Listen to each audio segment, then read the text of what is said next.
Oh, welcome back, ladies and gentlemen. We are in an inverse trig state of mind tonight. We're going to do some very straightforward problems tonight. Nothing real fancy, nothing elaborate here, just a couple of basic rules to get comfortable with. There are definitely going to be some bear traps hidden along the way, though, that we'll have to watch out for. But before we jump into the integration side of things, I want to go back a couple of months and see if you remember these two basic rules. Feel free, I encourage you to hit the pause button right here and jot these down and go ahead and make your predictions as to what those derivatives of those two functions are. All right, let's give them a shot here. The derivative of arc sine was, we said the derivative of u on top, and then we had radical 1 minus u squared on the bottom. Notice I didn't put arc cosine on here. I probably could have, should have. The derivative of arc cosine is the same thing as the derivative of arc sine. We're just going to negate the du is all. And then the derivative of arc tan, we're going to find out that this is probably the most popular one, especially the integral version of it anyway, is the derivative of u divided by the quantity 1 plus u squared. A little friendlier because it doesn't have the radical and it doesn't have the minus sign in between those two terms. Just a friendly reminder, u is a function of x. It's very useful. It could represent any function that's ever been written in terms of x. Now I think it's time, we'll go ahead, we'll jump into the integral version of these two rules, and I think you'll see some striking similarities. Our first one says that if we're integrating du divided by radical a squared minus u squared, okay? Now, keep in mind that a is just a constant, okay? And then, of course, just like in previously, u is still a function of x. If we can get our integral to look like this mold, we'll simply say that it's the arc sine of u divided by a plus the always present constant here because we have an indefinite integral.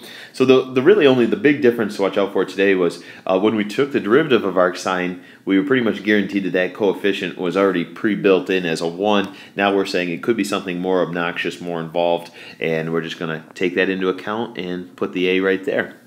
Of course, you could always check this. You could start with this function here and take his derivative to see if it leads you back to this statement right here, and I think it will. Okay, our second rule for tonight, and the good news is there's only two of them we're going to work on, is what if we're integrating the derivative of u divided by a squared plus u squared, okay? Same comment here on a. A again represents a constant. Then this is going to turn out to be 1 divided by a, arc tan of u divided by a plus c. So a couple of big bear trap to watch out for here is that we do have a coefficient of 1 over a built into the antiderivative. Arc sine did not have such a coefficient at the beginning, but arc tan does. So we always got to watch out for that. And of course, we've got u divided by a inside the parentheses here. So we're going to go ahead, we're going to practice fitting these two rules into some applications here, and we'll see how it goes. Our first problem is given here. The first thing I want you to hopefully buy into is the fact that we could not perform this integral with all of our previous tricks, the trade and so forth. We could try letting u equal the inner function, 4 minus x squared, who then the dx would be negative 2x, but there's no x in the numerator to cancel that x I'd be getting underneath my dx. It's so forth and so forth.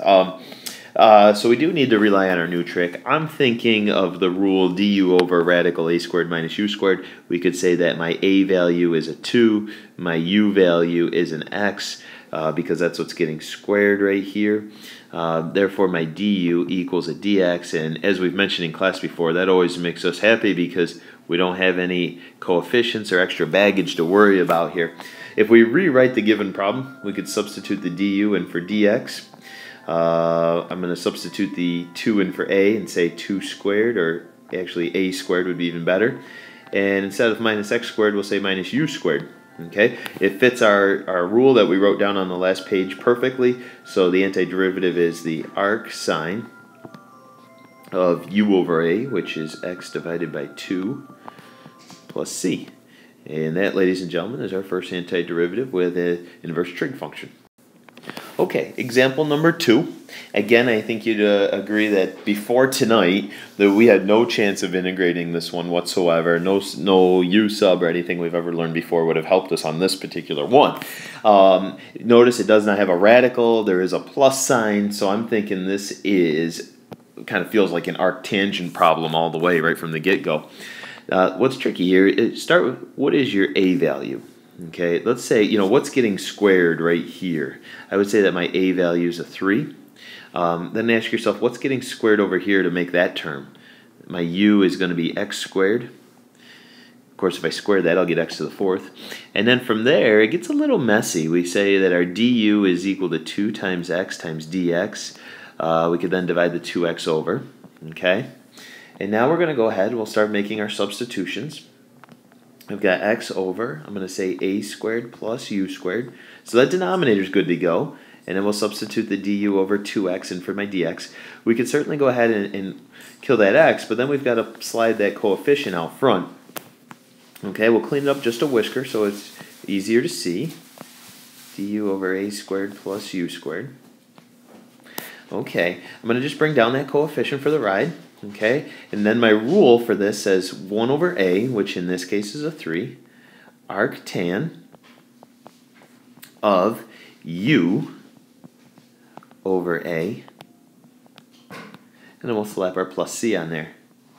Just to make this one real official now, we could say that the leading coefficient is ultimately a 1/6, and then everything else stays as is, arctan of x squared over 3 plus our c. And so there's a little feistier one. Probably if I was to say, what's the most common mistake on a problem like this, it would be forgetting the 1/2 or perhaps forgetting the 1/3. And on a multiple choice test, they're going to take advantage of that. And one of the choices will just have the 1/2, one will have just the 1/3, and then hopefully we're able to pick out the one that has the 1/6 on there as a coefficient. So be very, very careful with your coefficients as always. Okay, we always want to simulate when we're doing a practice problem like this. What if I approached a problem like this on a test? At what point would I start thinking arctan? And I'm going to be really honest with you. I'd never go into a problem expecting to use arctan or hoping to use arctan. It's kind of by process of elimination. After I've tried some other tricks, maybe some other U subs and so forth, I'm kind of running out of options, and I say, well, you know what? Partial fractions didn't work. None of my U subs worked.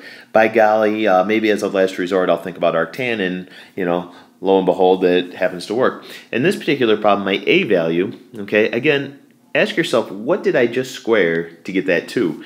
So I would say radical 2 is your A value. What did I just square to get that term?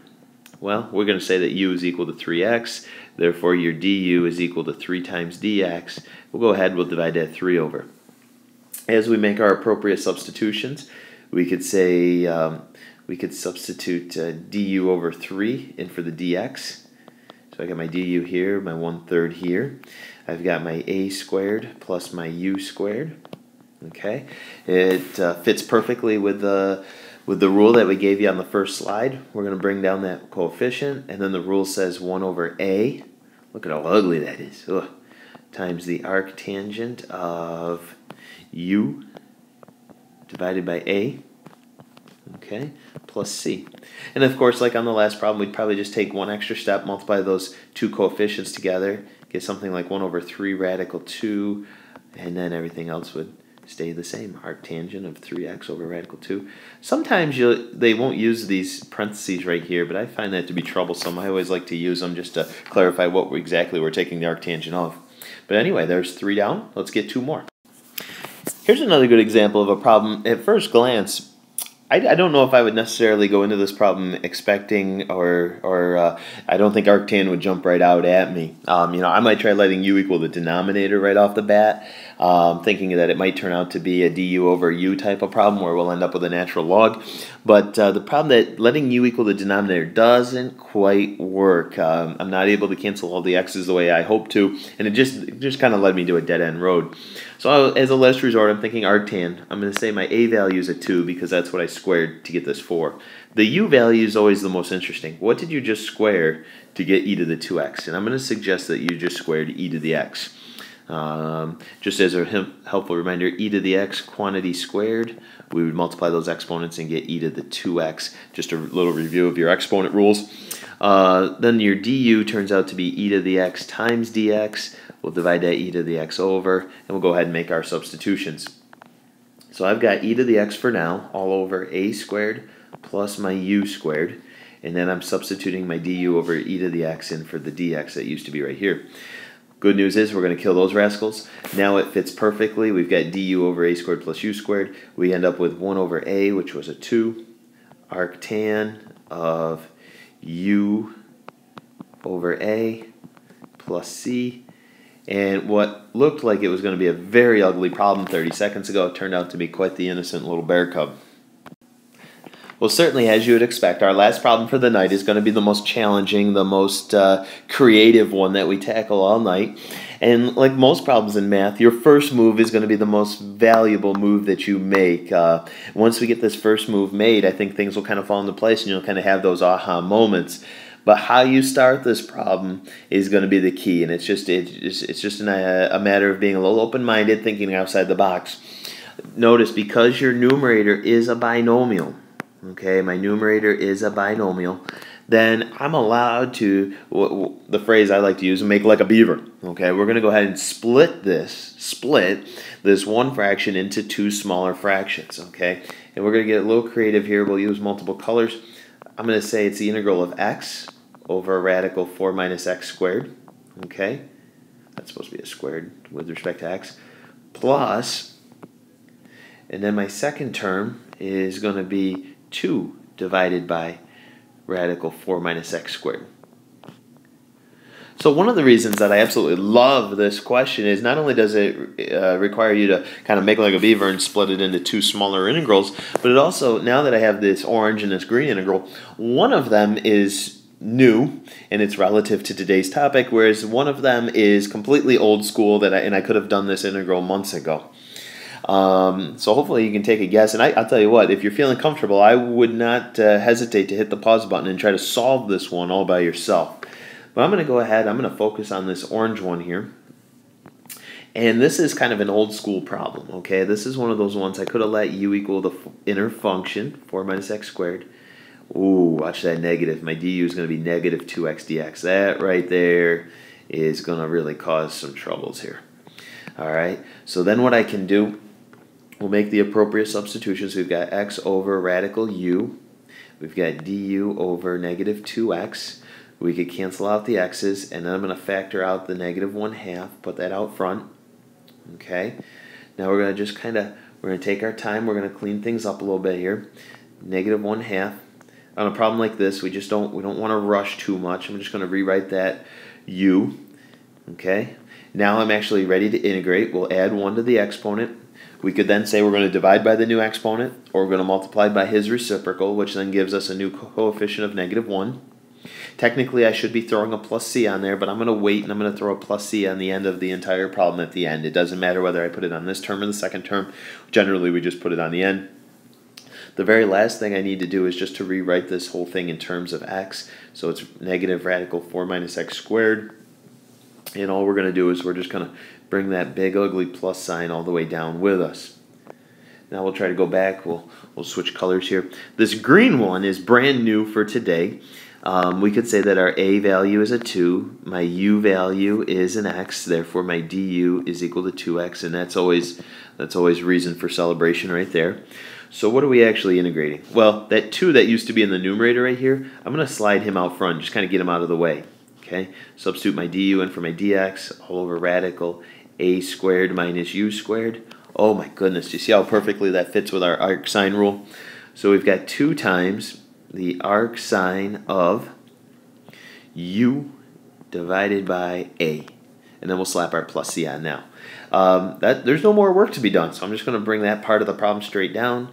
2 times the arc sine of x over 2, let's throw on the big plus c, and this combination of orange and green right here is our final answer to that problem. So several little bear traps hidden within that problem. Don't be afraid to hit pause, rewind, and rewatch that one if you need to.